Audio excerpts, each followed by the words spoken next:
ठीक है, तो शुरू करते हैं आज।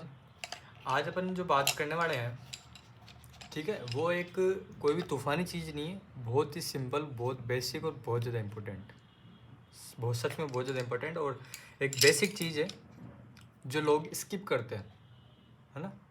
बहुत बहुत लोग हैं जो स्किप करते हैं। मतलब अगर अपन बात करें 100% की, तो 100% में 60 या 70% लोग इस चीज़ को स्किप करते हैं, कभी प्रैक्टिस नहीं करते हैं या फिर उनको पता भी नहीं है ना। ऐसा हो सकता है। बाकी जो BF MF है, जो इनका वही है, फाइन आर्ट में ही है, वो तो उनको बुक से वगैरह पता चल सकता है। ठीक है, तो आज अपन बात करने वाले किसकी, प्रोपोर्शन मेजरमेंट।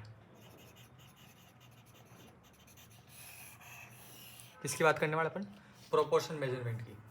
बात समझ रहे हो मेरी बात। प्रोपोर्शनल मेजरमेंट इतना इंपॉर्टेंट है, आप खुद सोच के देखो, आपको कुछ भी बनाना है ना, फ्री हैंडेड आपको बनाना, पूरा पेपर है, ठीक है, तो आप प्रोपोर्शन आपका सही होना चाहिए कि नहीं होना चाहिए। आप आंखें कितनी बड़ी होगी, है ना, उस पर नोज कितना बड़ा होगा, या फिर लिप्स कितने होंगे, चिन कितनी होगी।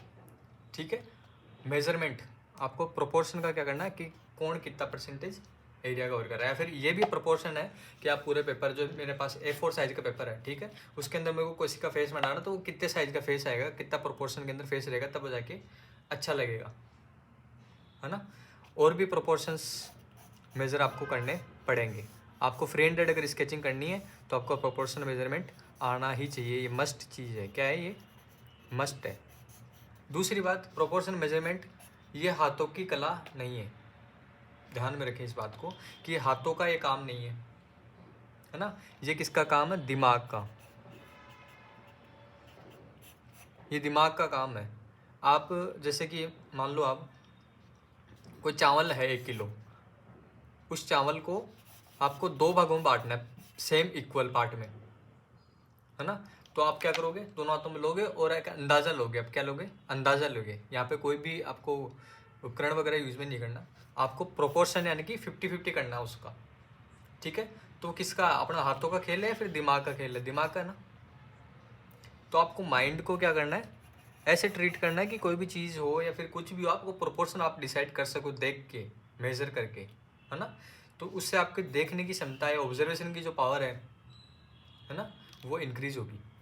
समझ रहे हो, वही इंपॉर्टेंट आपने किसके लिए, स्केचिंग के लिए आप इस बात को जहन में डाल लें। ठीक है, तो जैसे कि मैं आपको फॉर एग्जांपल, जैसे कि ये मेरे पास क्या है, एक सिंपल लाइन है, ठीक है। इसको आप, मैं सिंपली बोलूँ कि इसको फिक्स 2 पार्ट में डिवाइड करना है जो सेम हो, 2 पार्ट में डिवाइड करना है जो दोनों सेम हो। ठीक है, तो प्रोपोर्शन उसका कितना होगा, 50-50 होगा। तो ये सिंपल एक्सरसाइज आप अंदाजे से, आप एक ऐसा पॉइंट लें, अंदाजे से लेना, आपको कोई भी स्केल वगैरह यूज में नहीं लेनी। आप, मैं पहले बता रहा हूँ, आप मेज़र करने के लिए स्केल ले सकते हैं, लाइन खींचने के लिए वगैरह स्केल ना ले।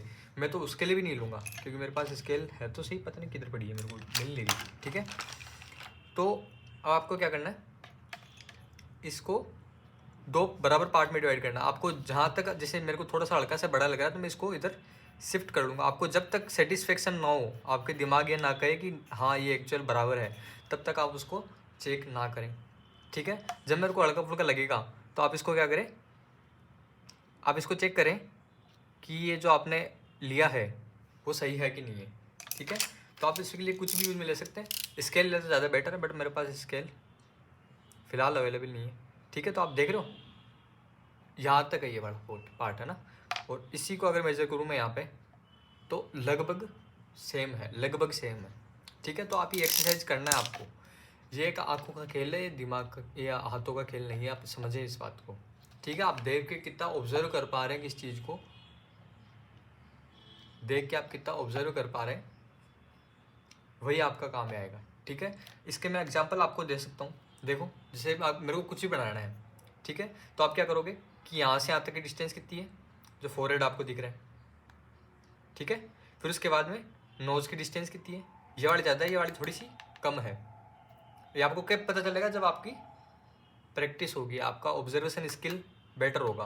वरना होगा क्या, आपका फोरहेड बड़ा बन सकता है, ये फोरहेड छोटा हो सकता है, आपका नोज़ बड़ा बन सकता है, आपकी आई छोटी हो सकती है, आपका एंगल वेंगल कुछ भी, अगर आपका प्रोपोर्शन सही नहीं है तो आपको उसके अंदर यही गलतियाँ करोगे। और ज़्यादातर 80% गलतियाँ यही होती है पोर्ट्रेट के अंदर। शेडिंग वगैरह के अंदर कोई घुसता ही नहीं है, क्यों? क्योंकि प्रोपोर्शन ही गलत है, तो शेडिंग करके क्या करोगे? ठीक है, तो आप बात समझना, ये बहुत ज़्यादा इंपॉर्टेंट, आप इसको सीरियसली लें। तो उसकी प्रैक्टिस के लिए मैं आपको बता रहा हूँ कि आप एक्सरसाइज क्या कर सकते हैं। आप प्रोपोर्शन ठीक करने के लिए आप क्या एक्सरसाइज कर सकते हैं? तो आप सिंपली, मैंने आपको पहले भी कहा है, कुछ भी बनाओ दो ही चीज़ से बनेगी, लाइन्स और शेड्स। लाइन्स और शेड्स, तो यही लाइन अपन ने उठाई है। ठीक है, इसी लाइन को अपन क्या करेंगे? पोस्टमार्टम करेंगे कि इससे क्या क्या हो सकता है, क्या क्या नहीं हो सकता। तो ये लाइन जब तक आपकी नहीं सुधरेगी, आपका इसका प्रोपोर्शन, इसकी एंगल, सब कुछ, इस लाइन का एंगल है, इस लाइन का प्रेशर है, इस लाइन का ही एंगल है, लाइन का ही वैल्यू है, वैल्यू लाइन की वैल्यू है। ठीक है, ये इसी लाइन का प्रोपोर्शन है, इसी लाइन से सब कुछ निकला है।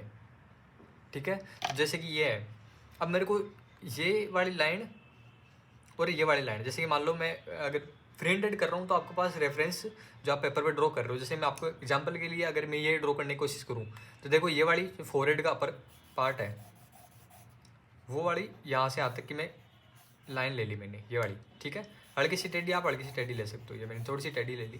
फिर उसके बाद में ये जो आपको साइड लाइन दिख रही है, ठीक है, अब आपको यही नहीं पता कि आपको ये वाली लाइन इसके कंपैरिजन में कितनी रखनी है, कितनी बड़ी है इससे, तब तक आप शायद मेरे हिसाब से नहीं कर पाओगे। जैसे आईब्रो के लिए ये लाइन है, ठीक है, तो इन तीनों में क्या रेशियो है, ये क्या किस एंगल पे कितना क्या है, ये जब तक आप मेजर ढंग से नहीं कर पाओगे, तब तक मेरे को नहीं लगता कि आप परफेक्ट लाइन आउटलाइन वगैरह कुछ भी कर सकते हो।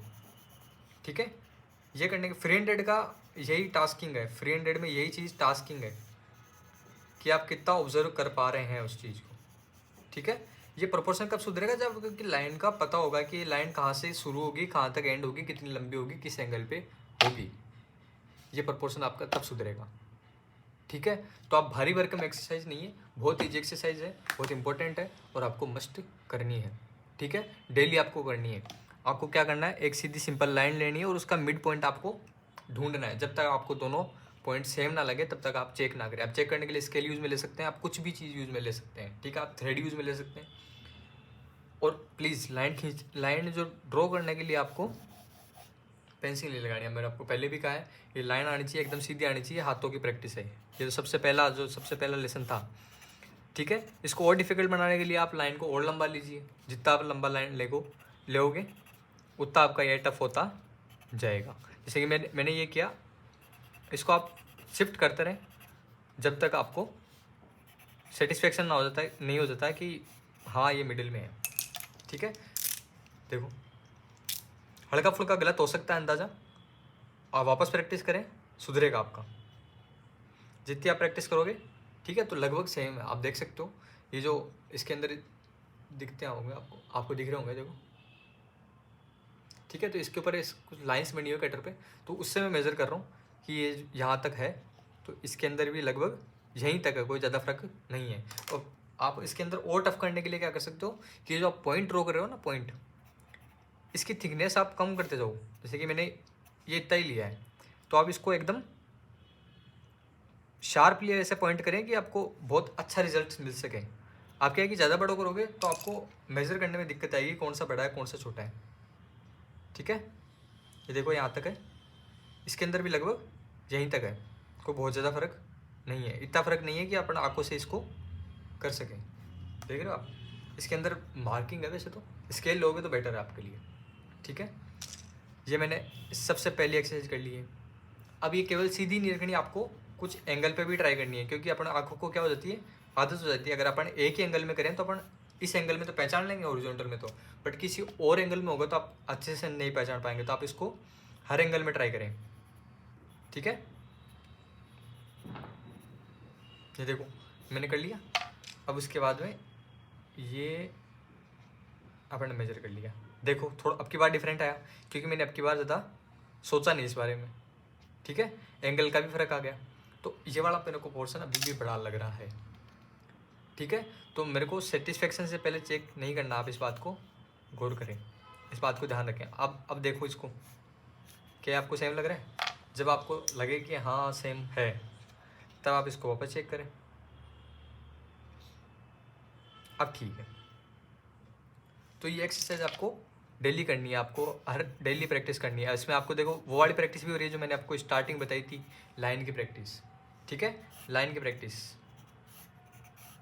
यही लाइन सब कुछ है।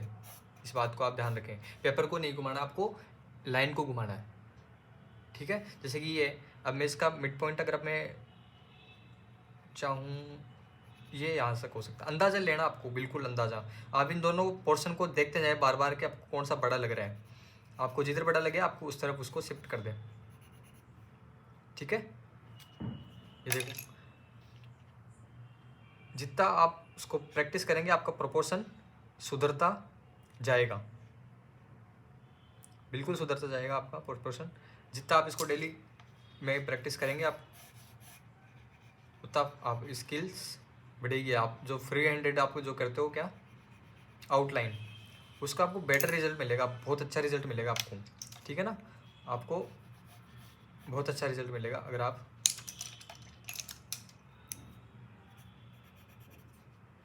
ठीक है। आप इस मिड पॉइंट को क्या कर सकते हो, खिसका सकते हो, आप इस मिड पॉइंट को खिसका सकते हो। तो कोई देखो बहुत ज़्यादा फर्क नहीं है, बट आप इतनी जल्दी नहीं करेंगे जितनी मैं जल्दी मैं कर रहा हूँ, ठीक है ना। आपको बहुत देर तक, जैसे कि ये लाइन खींच दी, आप उसको मिड पॉइंट को डिसाइड करके आप उसको बहुत देर तक ऐसे कम से कम 8-10 बार तो उसको मैच करोगे। इसको पहले इसको देखो, फिर इसको देखो, फिर इसको, फिर उसको, जब तक आपको सेम नहीं लगे तब तक आपको चेक नहीं करना है, ठीक है। ये प्रोपोर्शन की आज मैं आपको बता रहा हूँ एक्सरसाइज, ये मैंने डेवलप नहीं की है, ये बहुत बड़े आर्टिस्ट हैं, उन्होंने ये रिकमेंड की है कि आप अगर ये करोगे तो आपका प्रोपोर्शन सुधरेगा, ठीक है। तो ये यहाँ पे कोई सच में ये मजाक नहीं चल रहा है, बहुत अच्छी चीज़ चल रही है, बहुत ज़बरदस्त चीज़ है, ठीक है। जब तक आपका प्रोपोर्शन आपका परफेक्ट नहीं होगा तब तक आपके आर्ट वर्क के अंदर पावर नहीं आएगी। उसमें कुछ ना कुछ डिसमिस लगेगा, कोई गलतियाँ निकलेगा, नहीं यार इसकी आंखें बड़ी बन गई, यार नहीं यार इसका कुछ एंगल चेंज हो गया, इसका थोड़ा सा वो चेंज हो गया। वैल्यूज़ को उसको जीवित करने के लिए है, वैल्यूज़ उसको जीवित करने के लिए है। लेकिन प्रोपोर्शन आपका सही नहीं है तो आप कितनी अच्छी सेट कर लो, आपको वो आंखों को अच्छा नहीं लगेगा। आपकी आंखों को अच्छा तभी लगे जब उसका प्रोपोर्शन बेटर हो और वैल्यूज एकदम बेस्ट हो, तब जाके वो लगता है कि वाह यार ये चीज़ है, ये चीज़ आपने बनाई है जो ज़बरदस्त है, समझ रहे हो। ये एंड्रयू लिमिस जो आपने देखा था, एंड्रयू लिमिस मेथड देखा था ना, ये वाला, उसमें भी क्या होता है, यही प्रोपोर्शन काम आते हैं कि जितना ये गैप है उतना ये लें चिन्ह के लिए, ठीक है। उसमें भी तो यही होता है। अपन क्या करते हैं, ये साइड फेस अपन को बनाना है, इसको 4 पार्ट में डिवाइड करते हैं, बताया था या भूल गए, ठीक है। फिर उसको इसको अपन बराबर 3 भागों में डिवाइड करते हैं। मैंने पहले आपको इसको बाद में आपको क्या एक्सरसाइज करनी है, 3 वाली करनी है, समझ रहे हो। इस लाइन के साथ आपको जो भी करना आप पोस्टमार्टम आप अपने हिसाब से करें, इसको हर एंगल में लें, इसको कुछ भी करें आप, है ना। जैसे कि मैंने दो का बताया, आप 3 का कर लो प्रैक्टिस। जैसे ये आपको अंदाजे से आपको क्या लेना है, उसको 3 पार्ट में डिवाइड करना है कि तीनों सेम हो। अब आपको क्या करना है, जब तक आपको सेटिस्फेक्शन ना हो कि तीनों सेम है कि नहीं है तब तक आप उसको चेक नहीं करेंगे। जब आपको लगने लग जाए कि ये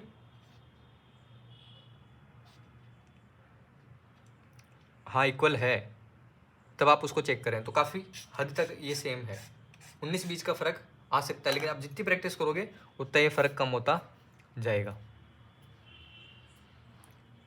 आपको और टास्किंग करना है, आप लाइन को और बड़ा कर सकते हो, बट ये प्रैक्टिस आपको डेली करनी है, डेली करनी है। आपको मैंने कुछ एक्सरसाइज पहले भी बताई थी बेसिक्स, वही बेसिक वापस घूम के आएंगे, ठीक है। जब तक आपको सेटिस्फेक्शन ना हो तब तक आप ये प्रैक्टिस छोड़े नहीं, आपको ये करता ही जाना है, ठीक है। ये 3 वाली ये इतनी बड़ी मैंने लाइन ले ली, तो आप अंदाजे से लें, आप उन पॉइंट्स को खिसकाते जाएं जब तक आपको बेटर रिजल्ट नहीं मिल जाता। आपको समय लेना है, क्योंकि बिना समय के आप करोगे तो आपको दिक्कत आएगी। आप प्रैक्टिस हो जाएगी आपकी अच्छी सी, तो आप उसको फटाफट कर पाएंगे। आपकी स्पीड तब बढ़ेगी जब आपको प्रैक्टिस होगी, बिना प्रैक्टिस आपकी स्पीड नहीं बढ़ेगी, ठीक है। तो काफ़ी हद तक सेम है, इतना डिफरेंस नहीं है, ये तीनों सेम होने चाहिए। जब तक आपको 100% एक्यूरेट ना मिल जाए, और एक बार नहीं हर बार ना मिल जाए, हर बार आपको एक्यूरेट ना मिल जाए तब तक आप इसको एक्सरसाइज को छोड़े नहीं।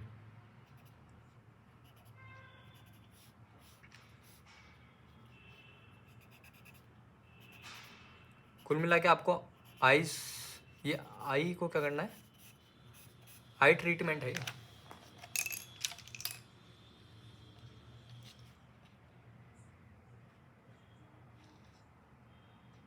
ठीक है, देख रहे हो को बहुत ज़्यादा फर्क नहीं है। और ये कब नहीं है, जब आप इसके अच्छे से प्रैक्टिस करोगे। ठीक है, अच्छे से आपको प्रैक्टिस करनी है। मैंने आपको बेस्ट एक्सरसाइज में आपको वापस याद दिला देता हूँ कि मैंने आपको बेस्ट एक्सरसाइज डेली करने के लिए कौन कौन सी दी है। सबसे पहले तो लाइंस की प्रैक्टिस, फिर ज्योमेट्रिकल शेप्स की प्रैक्टिस। ज्योमेट्रिकल शेप्स की प्रैक्टिस आपको करनी है।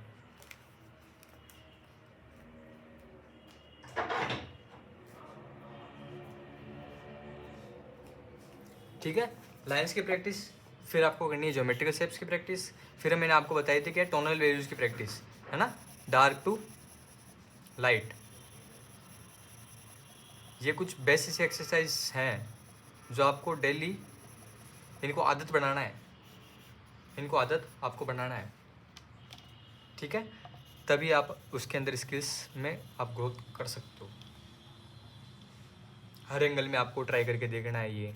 और ये लाइंस की बेटर जब भी होगी जब आप में कॉन्फिडेंस होएगा, और ये कॉन्फिडेंस कब आएगा, जब लाइंस बेटर होगी। ये दोनों एक दूसरे क्या है, क्या बोलते हैं उसको, जो भी है एक दूसरे की सहायता करते हैं। ठीक है, कॉन्फिडेंस होगा तब लाइन बेटर होगी, और लाइन बेटर होगी तभी कॉन्फिडेंस आएगा। इस बात को ध्यान रख लें आप। अगर आप पेपर पे चलाने से पहले अगर डर रहे हैं, अगर आप पेंसिल चलाने से पहले डर रहे हैं, इसका मतलब आपकी लाइन परफेक्ट नहीं है। ठीक है, तो ये चीज़ समझ में आई। ये क्या चीज़ है मेरे पास, लाइंस की प्रैक्टिस के लिए दूसरी एक्सरसाइज है। पहली तो क्या है, अच्छा 3 एक्सरसाइज मैंने बता चुकी। ये क्या है, लाइंस की प्रैक्टिस, फिर उसके बाद में क्या है, ज्योमेट्रिक शेप्स की प्रैक्टिस। तीसरी मैंने बताई थी रैपिड स्केचेज, बताई थी ना, रैपिड स्केचेज। आपको ओवल लेना है, आपको एंगल डिसाइड करना है, बस एकदम रैपिड में चलना है जो भी करना है आपको। ठीक है, रैपिड के अंदर आपको करना है। आप उसके अंदर समय ना लगाएं। ठीक है, रैपिड एक्सरसाइज ये भी किसके लिए एक्सरसाइज है, लाइंस के लिए। लाइंस को बेटर करने के लिए, लाइन को परफेक्ट करने के लिए, लाइन में कॉन्फिडेंस जनरेट करने के लिए एक्सरसाइज मैंने आपको बता रखी है पहले भी। ठीक है, ये वापस रिपीट है। अब जो दूसरी एक्सरसाइज में आपको बहुत इंपॉर्टेंट है वो है वैल्यूज़ के लिए। मैंने आपको पहले भी कहा है, वापस कह रहा हूँ कि दुनिया में आर्ट फील्ड के अंदर जो भी चीज़ बनी है सिर्फ दो ही चीज़ की मिलकर बनी है, लाइंस और शेड्स। ठीक है, तो जैसे ये एक्सरसाइज है लाइन के प्रोपोर्शन सुधारने की, वैसे ही शेड्स के प्रोपोर्शन को सुधारने की। शेड्स का प्रोपोर्शन क्या हो सकता है, डार्कनेस कितनी है, लाइटनेस कितनी है, कौन किसके कंपैरिजन में कितना डार्क है, कौन किसके कंपैरिजन में कितना लाइट है। ठीक है, तो आप उसको जैसे कि इसको तो 50-50% आपने कर लिया, आप इसको और टफ कर सकते हो। आपको क्या करना है, 70-30 कर लेना है। ठीक है, एक्स आप पेंसिल स्केल ले और उससे 70 और 30 का एक्सरसाइज करना आपको। ठीक है, आप एंगल्स की प्रैक्टिस कर सकते हो। किसकी कर सकते हो, एंगल की प्रैक्टिस। मैं आपको बताता हूँ कि आपको आप अपने हिसाब से भी एक्सरसाइज कर सकते हो, जरूरी नहीं है जो आपको बताया जाए आप उसी की एक्सरसाइज करें। ठीक है, पहले सबसे पहले तो आप 90 डिग्री बनाने की कोशिश करें कि 90 है कि नहीं है। ठीक है, फिर उसका आप आधा करें, 45 का नहीं है। आपके पास जो ये होता है ना, जहाँ पे लिखा होता है 90 0, इधर लिखा था 45 60 30, है ना, जो बचपन में यूज करते थे, आप उसका यूज करके मेज़र कर सकते हो। आप उसको ड्रॉ नहीं करना, उसको यूज करके आपको क्या करना है, मेज़र करना है कि ये जो मैंने डिसाइड किया है वो है कि नहीं है। ठीक है, तो आप 90 डिग्री प्रैक्टिस करें कि 90 है कि नहीं है। जब आपको 90 अच्छे से मिलने लग जाए तो आप उसका हाफ करने की कोशिश करें कि मेरे पास 45 है कि नहीं है, हाफ है कि नहीं है, एंगल को मैं डिवाइड कर पा रहा हूँ कि नहीं कर पा रहा। फिर आप उसको 3 पार्ट में डिवाइड करें कि आप उसको बराबर 3 भागों में बांट पा रहे हैं कि नहीं बांट पा रहे। तो 30 डिग्री के एंगल होने चाहिए, समझ रहे हो मेरी बात को। ठीक है, ये 30 का होगा, ये 60 का होगा। फिर आप उसको 2 पार्ट में डिवाइड करने करें तो आपको 45 मिल जाएगा, 45 मिल जाएगा। ठीक है, ये एक्सरसाइज आपको डेली करनी है, आप इसको। ठीक है, अब ये लाइंस की प्रैक्टिस हो गई, उसके बाद में अपन बात करते हैं टोनल वैल्यूज़ की। ठीक है, तो वो अपन वैल्यू उसको बोलते हैं अपन वैल्यू स्टडी। ठीक है, तो वैल्यू स्टडी के मैंने रेफरेंस निकाल के रखा है, और मैं जो वैल्यू देने के लिए यूज़ कर रहा हूँ यूज कर रहा हूँ। ये कुछ नहीं, कोयला है, ठीक है, बोलते हैं इसको विलो चारकोल है, बट होता है कोयला ये जो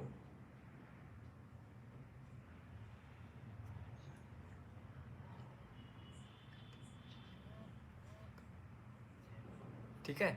तो ये विलो चारकोल ही है, कोयला है, बट किसका है, अंगूर के बेल का। मैंने ऐसे सुनने में आया है कि अंगूर के बेल का क्या है, ठीक है। तो मैं इसके लिए क्या करना, अब देखो मैं थोड़ा सा हल्के से क्या कर लेता हूँ, वैसे मैं ये करने की जरूरत ही नहीं है, बाउंड्री करने की, पेंसिल नहीं उठा रहा मैं। आपको क्या करना है, लाइंस के अंदर क्रिएट करना है, जो भी आपको दिख रहा है आप उसको लाइंस के हिसाब से आप क्रिएट कर सकते हो, उसको लाइंस में डिवाइडेशन आपको करना है, ठीक है। आपके पास अगर ये अवेलेबल नहीं है तो आप देसी कोयला भी ले सकते हो, जो आपके पास घर में सबको आपको मिल जाएगा, ठीक है, कोई बहुत ज़्यादा डिफरेंट नहीं है।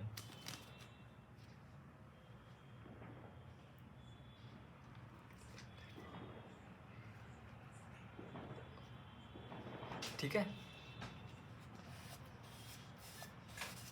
तो आप इसको क्या कर सकते हो, एक काम करेंगे कि टोनल वैल्यूज़ की जो वैल्यू स्टडी है वो नेक्स्ट सेशन में रखेंगे, ठीक है, नेक्स्ट के अंदर रखेंगे। उसका रीज़न ये है कि आप केवल पहले लाइंस की प्रैक्टिस करें, ठीक है। लाइंस जो मैंने आपको बताई, आप प्रोपोर्शन डिसाइड करें 30 जो 3 पार्ट में डिवाइड करना है, 2 पार्ट में करना है, ठीक है। और ये बहुत ज़्यादा इंपॉर्टेंट है, आप इसको चले वैल्यू स्टडी आएगी नेक्स्ट के अंदर, ठीक है। तो आज के लिए इतना ही था, गुड बाय।